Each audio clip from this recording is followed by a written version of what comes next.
নমস্কাৰ। The unscripted বাই সঞ্জীৱৰ আন এটি নতুন খণ্ডলৈ আপোনালোকক স্বাগতম জনাইছোঁ।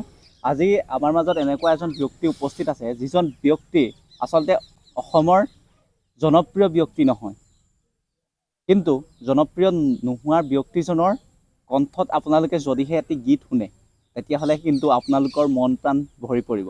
আৰু এনেকুৱা কিছুমান তেখেতৰ স্বৰ ৰচিত গীত আছে, সেই গীতসমূহৰ শব্দ বাক্যই আপোনাৰ দুচকুৰ পৰা চকুলো বুৱাই আনিব। আহকচোন তেখেতৰ লগত আমি চিনাকি হওঁ। প্ৰথমতেই আমাৰ চেনেললৈ আপোনাক স্বাগতম জনাইছোঁ। ধন্যবাদ। আপোনাৰ প্ৰথমতে পৰিচয়টো অসমবাসীয়ে যিহেতু নাজানে, পৰিচয়টো অকণমান জানিব বিচাৰিম। মই হ'লো মোৰ নাম নিপন ৰাজখোৱা আৰু মই চৰাইদেউ জিলাৰ হয় এজন বাসিন্দা। আৰু মই বৰ্তমান শিৱসাগৰ জিলাৰ এই যিখন শ্বহীদ মণিৰাম দেৱান কলেজ আছে, তাত এজন চতুৰ্থ বৰ্গৰ কৰ্মচাৰী। আপুনি চাকৰি কৰি আছে? হয় হয়। আচ্ছা আচ্ছা। চাকৰিখিনি আপুনি নিজেই যায়নে কলেজলৈ, নে আপুনি আপোনাৰ ঘৰৰ কোনোবা ফেমিলিক পঠিয়ায়? মোৰ শ্ৰীমতী গৈ মোৰ কামখিনি কৰি দিয়ে, যিহেতু মই এজন দৃষ্টিহীন ব্যক্তি। হয়, গতিকে মোৰ কামখিনি তেওঁ কৰে। দৃষ্টিহীন ব্যক্তি যদিও আমাৰ ভগৱানে দিয়া কিছুমান শক্তিৰ কাৰণে আজি তেখেতে এটা চৰকাৰী চাকৰি কৰি আছে, কিন্তু আমি সুস্থ হৈও আমি বহুতে কৰিবলৈ সক্ষম হোৱা নাই। তাৰ কাৰণে আপোনাক শুভেচ্ছা জনাইছোঁ আৰু ভগৱন্তকো প্ৰাৰ্থনা কৰিছোঁ যাতে আপোনাক ইমানখিনি শক্তি প্ৰদান কৰিছে। ধন্যবাদ। আপুনি চাকৰি কৰাৰ বাহিৰেও আৰু কি কাম কৰে? বৰ্তমান বাৰু বৰ বিশেষ নকৰোঁ দেই। হয়, কিন্তু মই যেতিয়া চাকৰি কৰাৰ আগত মই বহুতখিনি কৰিছিলোঁ। হয়, যেনে ধৰক এনেকুৱা বাঁহৰ মই কিছুমান কাম কৰিছিলোঁ। আপুনি দৃষ্টিহীন হৈও বাঁহৰ কাম কৰিব পাৰে? অঁ, পাৰোঁ। যেনে ধৰক এইবোৰ মানুহে মাছ ধৰিবৰ কাৰণে যি ব্যৱহাৰ কৰে, চেপা, জুলুকি, জাকৈ, হয়, তাৰপিছত আপোনাৰ বাঁহ ল'বৰ কাৰণে বিচনী, হয়, তেনেকুৱা ধৰণৰ বস্তুবিলাক মই মানে বনাব পাৰিছোঁ। বনাই সেইখিনি আপুনি মানে সম্পূৰ্ণ নিজ হাতেৰে কৰে? সম্পূৰ্ণ মানে নিজ, যিখিনি বাঁহৰ পৰা বনোৱা হয় বা বাঁহ চাহ কাটি আনি যিখিনি কৰা হয়, সেইখিনি সম্পূৰ্ণ আপুনি কৰে? মানে বাঁহডাল মোক ঘৰত আনি দিব লাগিব। হয়, মই যিহেতু যাব নোৱাৰোঁ। হয়, বাঁহডাল আনি দিয়াৰ পিছত মই মানে বাকীডোখৰ মানে হাতত বস্তুটো পোৱাৰ পিছত আৰু সিডোখৰ মই নিজে কৰিব পাৰোঁ। পুৰা সম্পূৰ্ণ কৰিব পাৰোঁ। আচৰিত সঁচাকৈ, নহয়নে দৰ্শকসকল? আপুনি গীত লিখে, আমাক কৈছে ইতিমধ্যে। আৰু কিছু আপোনাৰ মই উল্লেখ কৰিছোঁ আমাৰ দৰ্শকসকলক, আপোনাৰ গীতৰ যিখিনি শব্দ ব্যৱহাৰ কৰিছে, কেনেকৈ মনলৈ আহে? এইটো মানে এতিয়া মোৰ এইটো মানে উত্তৰ দিবলৈ মোৰ হাততো নাই উত্তৰটো। এইখিনি মানে চিন্তা কৰি থাকিলে কেতিয়া মনলৈ কেনেকৈ আহে সেইটো মই এতিয়া ক'ব পৰা বিধৰ নহয় মানে। হয়। আপোনাৰ প্ৰথমতে দৰ্শকসকলক এটা গীতৰ কলি আপোনালোকৰ কাৰণে মই শুনাব বিচাৰিম দৰ্শকসকলক। গতিকে এটা গীত শুনিব বিচাৰিছোঁ, যিটো গীত বৰ্তমান মই আপোনাৰ লগত অলপ আগত শুনিছিলোঁ। সেই গীতটিকে আমি শুনাব বিচাৰিছোঁ। অকণমান কলি এটা গালে হ'ব।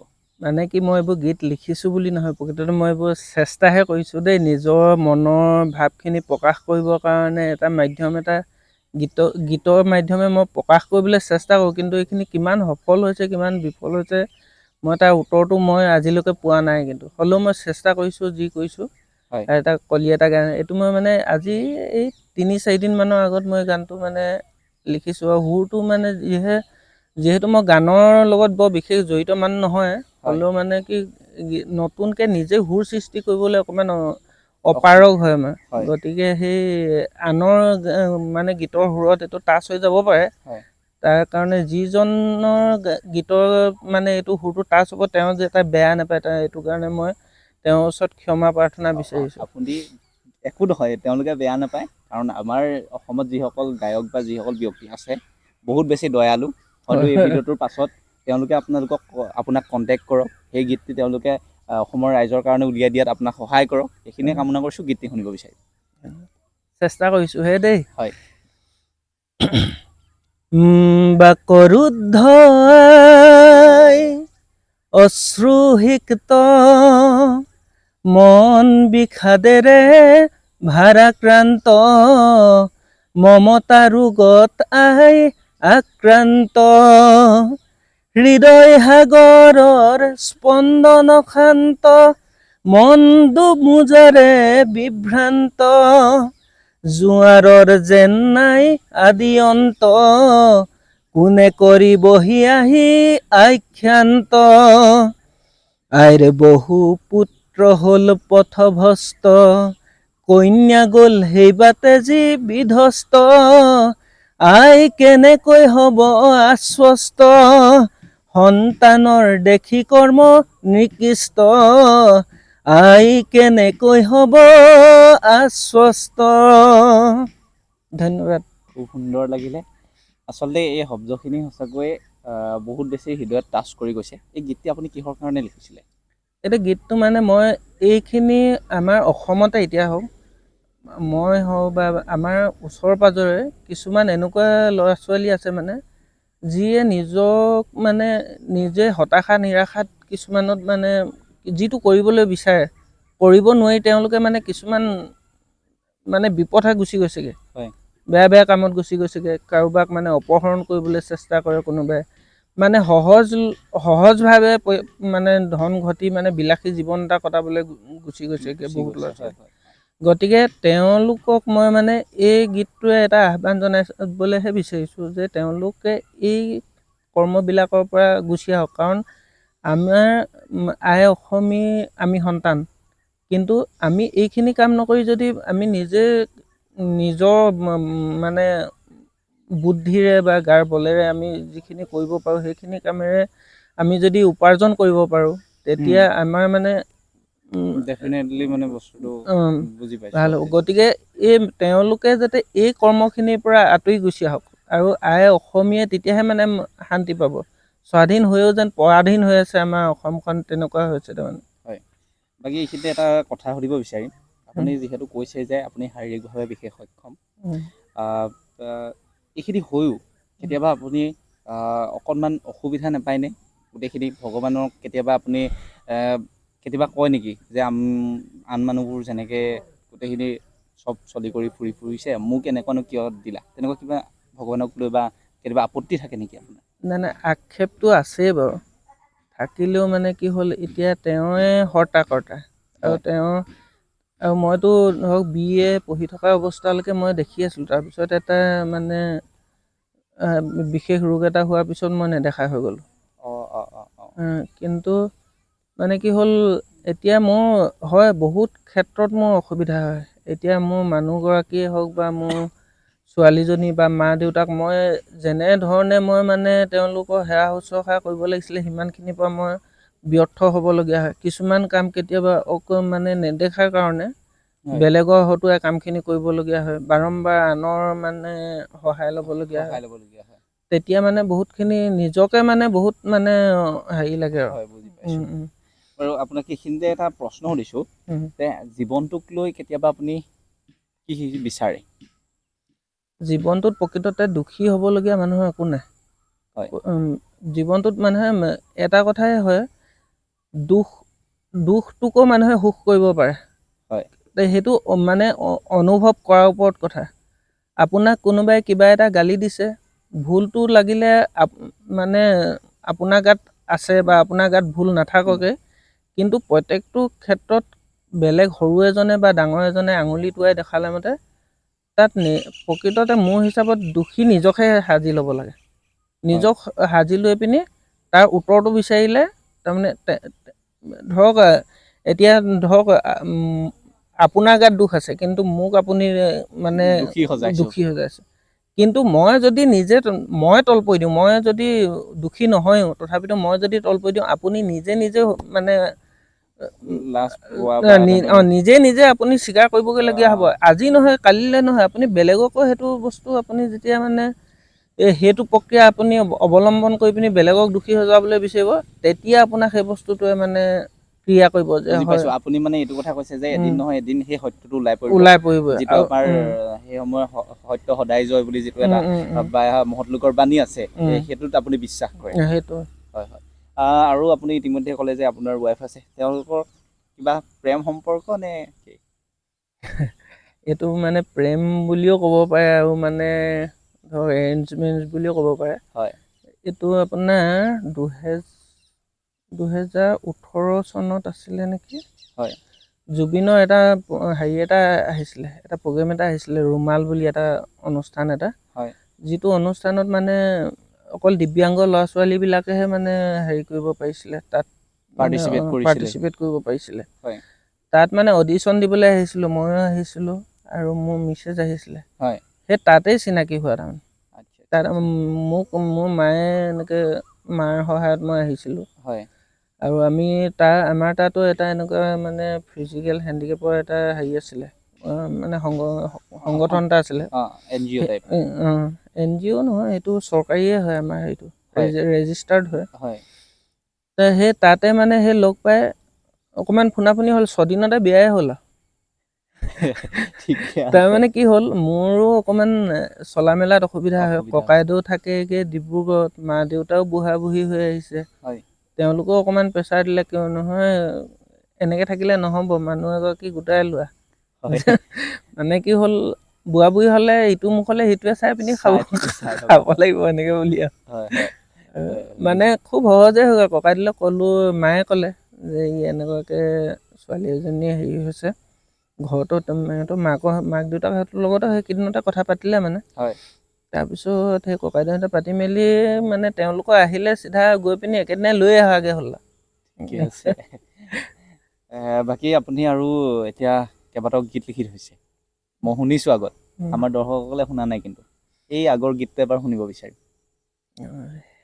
এইটো গীতটো মই মোৰ মাক লৈ পিনি লিখা গীত হয় আৰু নিজে এই অলপ আগত যে আমি যিখিনি আলোচনা কৰিছিলোঁ হয় সেইখিনিতো এটা তাত কথা আছে তাৰমানে মানুহে এই মানে ধৰক কিছুমান অক্ষমতাক মানে মানুহে জীৱনত বাধা বুলি ধৰি ল'ব নালাগে প্ৰকৃততে আচলতে আপুনি কৈছে যে জীৱনটো এটা নাটক এখন নাটক আমি তাত এটা ৰোল কৰি আছো সেই নাটকখনৰ পৰা আমি যেনেকৈ পাইছোঁ উপভোগ কৰিব লাগে হয় এইটোৱে কথা আৰু মানে কি হ'ল এই বস্তুটো এবাৰ বোলে আমি তাত ফেইলিয়ৰ হৈ গৈছোঁ কিন্তু সেইটো এৰি দিলে নহ'ব তাৰমানে সেইটো বাৰম্বাৰ কৰিব লাগিব তেতিয়াহে আৰু এইটো কিবা এটা আৰু তাকে লৈ পিনি মই মোৰ মা যাতে তাত মানে যাতে মই এনেকুৱা হৈও মানে মায়ে যাতে কষ্ট নাপাওক মই মাক এটা সাহস দিবৰ কাৰণে গীতটো লিখিছিলোঁ গীতটি শুনাৰ আগতে এটা কথা সুধোঁ আপুনি গীতখিনি বাণীবদ্ধ কৰা নাই নেকি আজিলৈকে নাই কৰা নাই আজিলৈকে কৰা নাই সেইখিনি চেষ্টা মানে মই কি হ'ল মই আগতে বহুত গীত লিখিছিলোঁ যেতিয়া পঢ়ি আছিলোঁ পঢ়া মানে মই মাজতে এৰি দিবলগীয়া হৈ গ'ল তাৰপিছত এটা নহয় মোৰ মানে ককাইদেউ তেতিয়া MA কৰি আছিলে আমাৰ অকণমান আৰ্থিকো দুৰ্বল আছিলে আৰু মোৰ অকণমান মানে লাহে লাহে এইটো প্ৰব্লেমটো আহিছিলে মানে অত্যাধিক মূৰৰ বিষ হৈছিলে তাৰপিছত ঘৰৰে সেই দদাইদেউ এজনে মোক এটা PCO খুলি দিছিলে তাতে আমাৰ ঘৰৰ ওচৰতে সেই PCOটোত মই দিনটো বহি থাকোঁ নহয় তাত ঢেৰ কবিতা গীত ঢেৰ লিখিছিলোঁ তাৰমানে মই তেতিয়া দেখি থকা তাৰমানে বুজি পাইছোঁ মানস ৰবীনৰ লগত কণ্টেক্ট কৰিছিলোঁ তেতিয়া মানস ৰবীনেও সেই মোৰ গীতবোৰ মানে মানস ৰবীনকো মই গাই পিনি শুনাওঁ তেতিয়া খুব বিহু গানহে বেছি লিখিছিলোঁ তাৰপিছত এনেকৈ লিখি মানে লাষ্টত সেই PCOত থাকোঁতে মোৰ এই দুৰ্ঘটনাটোৰ PCOটোত থাকোঁতে হৈ গ'ল মানে তাৰপিছত সেইখন যিখন মই লিখি মেলি থৈছিলোঁ বহি ক'ত সোমালে কি হ'ল একো ঠিক নাইকিয়া হৈ গ'ল তেনেকৈ সেইখিনি বস্তু মোৰ সিমানতে মানে সমাপ্ত হৈ পৰিলে বুলি ক'ব লাগিব তাৰপিছত নেদেখা হৈ পৰিলোঁ যদিও নেদেখা হোৱাৰ পিছতো মই কিছুমান গীত এনেই মনতে সাজি লিখিছোঁ মানে কয় ন শাৰীৰিক অক্ষমতা জীৱনৰ হেঙাৰ হ'ব নোৱাৰে তাৰে আপুনি প্ৰমাণস্বৰূপ গীতটি শুনিব বিচাৰিম চেষ্টাহে কৰিছোঁ আৰু দেই বাঁহৰ লাখুটি লৈ এখুজি দুখুজি কৈ খোপনি পুতি যাওঁ মই মা মা হতাশা নিৰাশাৰ হতে মুখামুখি সংঘৰ্ষ পথভ্ৰষ্ট পিছে হোৱা নাই মা মা অন্ধ দুচকু মোৰ সপোন হাজাৰ ভগ্ন হৃদয় মোৰ সাহস পাৰ সফলতাৰ আশীষ দিয়া মোক মা চুবগৈ পাৰো যাতে জয়ৰ হিমনা চুবগৈ পাৰো যাতে জয়ৰ হিমনা অ মা ভঙা দাপোনৰ প্ৰতিচ্ছবিৰ দৰে খণ্ডিত হ'ব খোজা সপোন আলফুলে সাৱটি কৰি ৰাখিছো নতুন অমানিশাৰ দৰে আন্ধাৰ যদিও জীৱন অনুভৱ কৰো তাকেই পূৰ্ণিমাৰ জোন জীৱনৰ উদ্দেশ্য চিৰতৰুণ লক্ষ্য ভেদী মেদিন বগাম পাহাৰ দুখৰ নৈ সাঁতুৰি সুখৰ পাম পাৰ তোমাৰ পুত্ৰ মই নাভাগৰো মা ভাগৰি পলাব এদিন বিঘিনি বাধা অ মা ধন্যবাদ এইখিনি অকণমান ৰ'ব যিহেতু আপোনালোকৰ ঘৰলৈ আহিবলগীয়া হৈছে অকণমান ছানলাইটটো কমি গৈছে মই অকণমান কেমেৰাটো অকণমান ছেটিংছ এটা কৰি থৈ আহিছোঁ আৰু বহুত দীঘলীয়া কৰিব নালাগে আৰু প্ৰশ্নবোৰ উত্তৰ বেছি নাই ন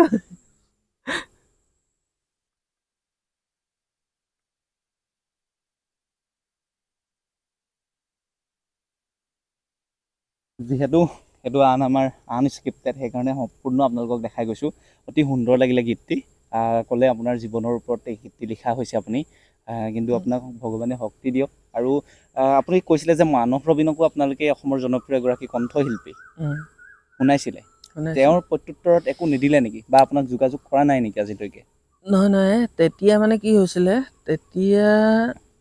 তেতিয়া এইটো মোবাইলৰ মাত্ৰাটো একেবাৰে মানে কমি মানে একেবাৰে নাই বুলি ক'ব লাগিব এইটো তোমাৰ 2005 চন 6 চনৰ কথা একদম কম সংখ্যক আৰু তেতিয়া মোবাইল তাৰপিছত সেই তেনেকুৱাকৈ মানে তেওঁলোকৰ যোগাযোগ কৰিছিলোঁ কিন্তু মোৰ সেই অসুখটো হৈ যোৱাৰ কাৰণে মই তেওঁলোকৰ পিছত আকৌ যোগাযোগ কৰিব নোৱাৰিলোঁ বাকী আগৰ ভৱিষ্যতে যদি কোনোবা আমাৰ অসমৰ জনপ্ৰিয় গায়ক যদি আপোনাৰ কাষত থিয় দিয়েহি বা তেওঁলোকে আপোনাৰ গীতসমূহ যদি বাণীবদ্ধ কৰাওঁ বুলি ভাবে তেতিয়া আপোনাৰ কি ভাবিব আপুনি বা তেওঁলোকক লৈ আপুনি কি অনুৰোধ কৰিব চেষ্টাটোতো মোৰ সদায় তেনেকুৱাই কিন্তু মইতো ইমান আগবঢ়াও নহয় হ'লেও মানে মই যিখিনি দিব পাৰোঁ মই 100% দিম তেওঁলোকক আৰু তেওঁলোকে যদি মোৰ ওচৰলৈ আহে মই মানে কি এতিয়া যি দুই এটা গান লিখিছোঁ যদি মই কাৰোবাৰ মই বিশেষকৈ মই এনেকুৱা এখন হাত পোৱা নাই যিখন হাতত ধৰি পিনি মই আগবাঢ়ি যাব লাগিব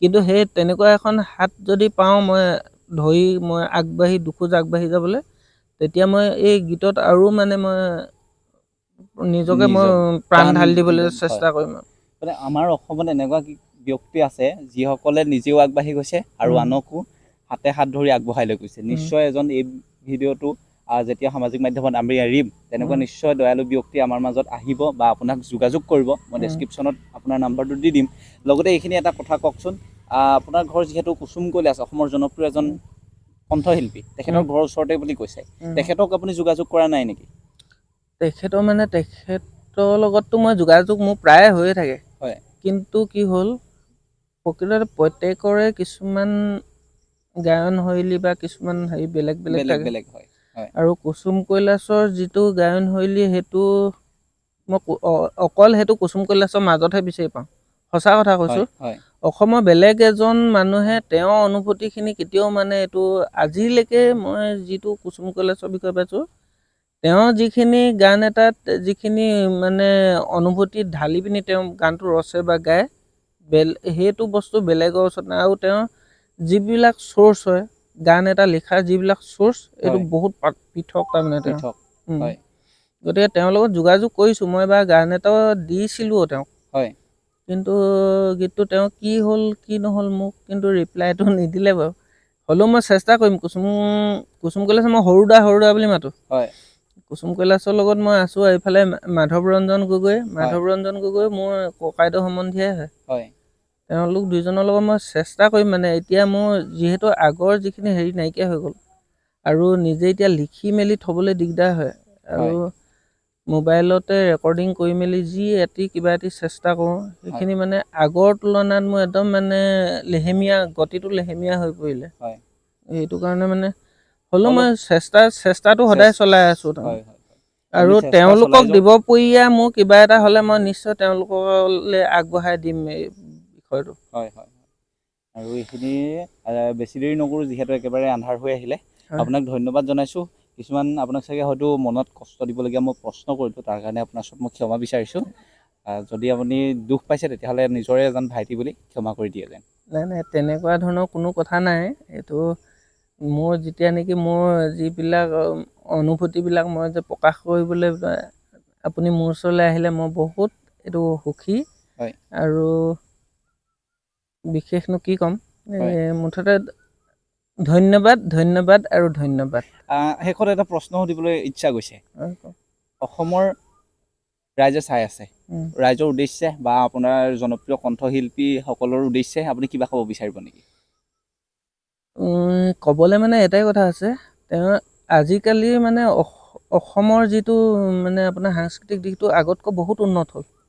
বহুত তাৰমানে আগতকৈ বহুত উন্নত হ'ল আৰু যিবিলাক নতুন প্ৰজন্মৰ যিবিলাক শিল্পী আহিছে তেওঁলোকৰ যিবিলাক চিন্তাধাৰা, যিবিলাক তেওঁলোকৰ মানে গীত এটা লিখাৰ যিবিলাক দৃষ্টিভংগী একদম বহুত নতুন হৈ গৈছে আৰু এইখিনি তেওঁলোকে আগবঢ়াই লৈ যাওক আৰু মানে কি অসমৰ এই কলা কৃষ্টিবিলাক মানে বিশ্ব দৰবাৰত যাতে তুলি ধৰিব পাৰে তাৰ প্ৰতি মই তেওঁলোকক মানে মোৰ ফালৰ পৰা আহ্বান জনাইছোঁ আৰু তেওঁলোকক এই উক্ত মানে কামটোৰ কাৰণে তেওঁলোকক শুভেচ্ছা জ্ঞাপন কৰিছোঁ। হয় ধন্যবাদ থাকিলে। শেষত আপুনি যদি এটি গীত শুনায় তেতিয়া আমি গীতেৰে অনুষ্ঠানটো সামৰিব পাৰিম। কি গান গাম? আপোনাৰ নিশ্চয় ইমান দীঘলীয়া যাত্ৰাত হয়তো আপুনি ইমান সুন্দৰ গীত আমাক দুটা শুনালে, নিশ্চয় আপুনি লিখা এটি গীত শেষৰ পৰ্যায়ত আমাৰ দৰ্শকসকলৰ কাৰণে। চেষ্টাহে কৰিছোঁ দেই। এটা বিহু গীত এটি এতিয়া নতুনকৈ এটা লিখিবলৈ চেষ্টা কৰিছিলোঁ। হয় সেইটোকে আমাৰ দৰ্শকসকলক শুনালে ভাল পাম। তোমাৰ তৰালি দুচকুৰ মাজত পূৰ্ণিমাৰে জোন। ৰ'বা দে এইডোখৰ হেৰি কৰি দিবা, মোৰ অকণমান হেৰি হ'ব একো নাই, আপুনি কওক। ধুনীয়া গান গাইছে ন?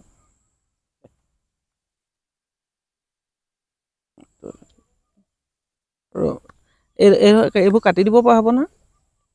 আমাৰ এইটো হৈছে আনস্ক্ৰিপ্টেড, আমি কাট নকৰোঁ, একো নহয়। আপুনি কওক, আপুনি আৰু দৰ্শকসকলে বেয়া নাপায়, এনেকুৱাখিনিয়ে ভাল লাগে আমাক। ঠিক আছে। আচলতে কেমেৰাত আমি যেনেকৈ কথা পাতোঁ, আমি কেমেৰাৰ সন্মুখতো সেইখিনি কথা উলিয়াই আনিবলৈ চেষ্টা কৰিছোঁ দেই। তোমাৰ তৰালি দুচকুৰ মাজত পূৰ্ণিমাৰে জোন, অকাচিত্ৰ কাৰ্জন হ'ব বাৰু কোন, তোমাক বিয়াৰ দিনা ৰভাৰ তলিত শুভাবলে শুন, কোন ভাগ্যৱানে পঠাব জোৰোণ। ধন্যবাদ। মই পাহৰি গৈছোঁ মানে গীতটো। বুজি পাইছোঁ। আমাৰ দৰ্শকসকলে যদি ভিডিঅ'টো চাই ভাল পালে, ইমান দেৰিলৈকে যদি চাই আছে, তেতিয়া ভিডিঅ'টো লাইক, কমেণ্ট, শ্বেয়াৰ লগতে চেনেলটোত যদি নতুনকৈ আহিছে ছাবস্ক্ৰাইব কৰি যাবলৈ একেবাৰে নাপাহৰিব। লগতে আমাৰ এই নিপন দাক আপোনালোকে সহায়ৰ হাত আগবঢ়াব বুলি আশা ৰাখিছোঁ। বিশেষকৈ যদি কোনোবা অসমৰ জনপ্ৰিয় কণ্ঠশিল্পীয়ে এই ভিডিঅ'টো চাইছে তেতিয়াহ'লে দাদালৈ অকণমান সহায়ৰ হাত আগবঢ়াব বুলি আশা ৰাখিছোঁ। ধন্যবাদ।